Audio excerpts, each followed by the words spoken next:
الحمد لله والصلاة والسلام على رسول الله اما بعد. خواهر سوال نمودند که به تارک الصلات آیا سیله رحم کرده می شود؟ یعنی کسی که نماز نمی خواند تارک الصلات است، بنماز است، آیا رفت و آمد کردن، دوستی کردن، سیله رحم کردن جایز است یا نیست؟ اگر جایز باشد چگونه سیله رحم میکنیم؟ به مانند انسان های نمازخوان انسان بنماز رو هم سیله رحم میکنیم یا نه؟ بارک الله فیکی. البته اولا پیش از این که ما سیله رحم کردن با انسان بنماز را بگوییم، اولا حکم انسان بنماز را انسان باید بداند. قول درست، سخن درست و مذهب صحیح و درست و صواب این است که از قول علما انسان تارک الصلات، انسان بنماز کافر است، مرتد و مشرک است. بارک الله فیکم. البته در این مسئله دلیل ها از قرآن و از سنت و از اجماع علما و از صحابگان به نهایت زیاد است.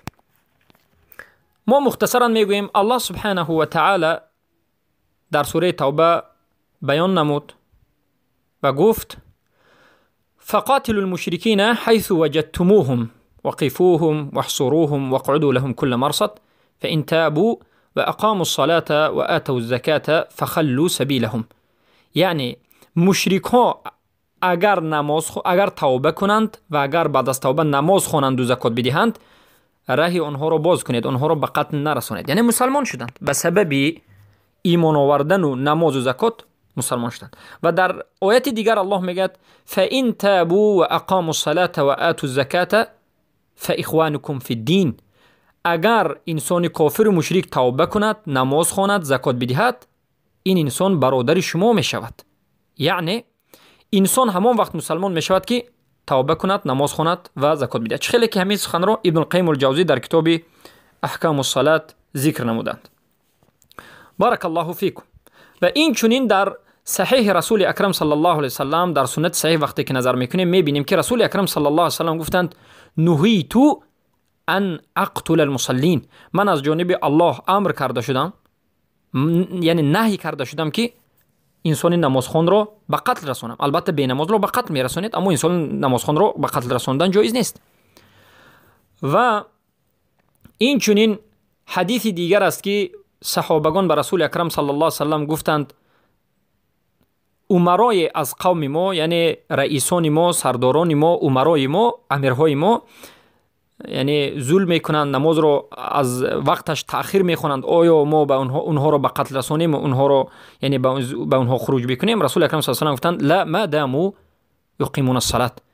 نه، به امیرهایتون هیچ یعنی خروج نکنید در حالتی که اونها چی میکنند؟ نماز میخوانند. و در حدیث دیگر اومده است که رسول اکرم صلی الله علیه و سلم گفتند وقتی که امیرها رو دیدید، ولی الامر رو دیدید که کفر بواح کرده است، کفر آشکار کرده است، خروج بکنید. این هر دو حدیث رو وقتی که جمع میکنیم میبینیم که ترک کردن نماز این کفر بواح، یعنی کفر آشکار است. بارک الله فیکم. و این چنین رسول اکرم صلی الله علیه و سلم رو وقتی که پرسیدند از اسلام، رسول اکرم صلی الله علیه و سلم بیان نمودند که اسلام این لا اله الا الله گفتن است و خواندن نماز و دادن زکات و داشتن روزه و رفتن به حج. البته نماز این بزرگترین عملی اسلام است و ستون دین بعد از توحید کلمه لا اله الا الله است و تارکش کافر است و مرتد است. بارک الله فیکم. پس این چنین از اجماع وقتی که به اجماع علما نظر میکنیم میبینیم که اسحاق ابن راهوی اجماع را نقل کردند و بعضی از علما از امام شافعی ذکر میکنند، اجماع را نقل کردند که تارک الصلات کافر است و صحابگان همه اجماع میکردند که تارک الصلات کافر است. خیلی که ما مسلم رد میکنند که صحابه میگفتند ما نرون شیئا من الاعمال ترکه کفر غیر الصلاه. از عمل ها یگان عمل رو ترکش رو کفر نمیدونستیم غیر از نماز. و رسول اکرم صلی الله علیه و آله گفتند در حدیث که العهد الذي بيننا وبينكم الصلاه فمن تركها فقد كفر. عهدی که بین من و بین شما است این نماز است، هر کسی که نماز رو ترک کرد به تحقیق مشرک شده است، یعنی فقط کفر، البته کافر شده است. و البته در روایت دیگر آمده است که هر کسی که نماز را ترک کرده است فقط اشرک، یعنی هر کسی که نماز را ترک کرده است به تحقیق به الله شرک قرار داده است. این چنین روایت هم آمده است. برای همین آدم تارک الصلات را کسی که نماز نمیخواند هم کافر گفته می شود هم مشرک گفته می شود، چرا که رسول اکرم صلی الله علیه و سلم تارک الصلات را هم مشرک و هم کافر گفتند. بارک الله فیکم. پس این حدیث های صریح و این اجماع صحابه و این آیات ها به ما دلالت میکرد که تارک الصلات کافر است و همین قول درست و صحیح و صواب است و دلالت قرآن و سنت و اجماع به همین است. بعد از این که فهمیدیم تارک الصلات کافر است، یعنی کسی که خود را مسلمان میخواند و مسلمان میداند و نماز نمیخواند کافر است، مرتد است. ما به این انسان چگونه معامله میکنیم؟ معامله به مانند اهل کفار میکنیم. اگر دولت اسلامی باشد البته بینماز را میگیرند. حکومت اسلامی که افسوس که امروز وجود ندارد، الا قل و الا من رحم الله، مگرم در جایی که الله رحمتش کرده است، این بینماز را میگیرند، میبرند، حبس میکنند، در مسئله نماز نصیحتش میکنند، به توبه کردن امر میکنند، میزنند، میکوبند تا اینکه میمیرد، تا مردنش این عمل را انجام میدهد. و بعضی از علما گفتند که تارک الصلات را به توبه کردن دعوت میکنند. اگر توبه کند نور علی نور، اگر توبه نکرد به قتل میرسانند، یعنی میکشند. این البته امر حکومت اسلامی است، به قتل میرسانند. اما در مسئله قتل کردن علما اختلاف کردند که آیا این کشتنش حد است یا که کفر است. البته قول راجح همین است که حد نیست، بلکه وقتی که به قتل میرسید قتل ریده، همچون ریده و همچون کفر قتل کرده میشود. بارک الله فیکم. پس به انسان بینماز سیله رحم کردن درست نیست. سیله رحم البته چندین نمودهای خاص خود را دارد. سیله رحم کردن البته از انسان به انسان دیگر فرق میکنه. سیله رحم کردن به پدر و مادر البته در حالتی که با موافق قرآن و سنت باشه جایز است. خیلی که الله سبحانه و تعالی گفت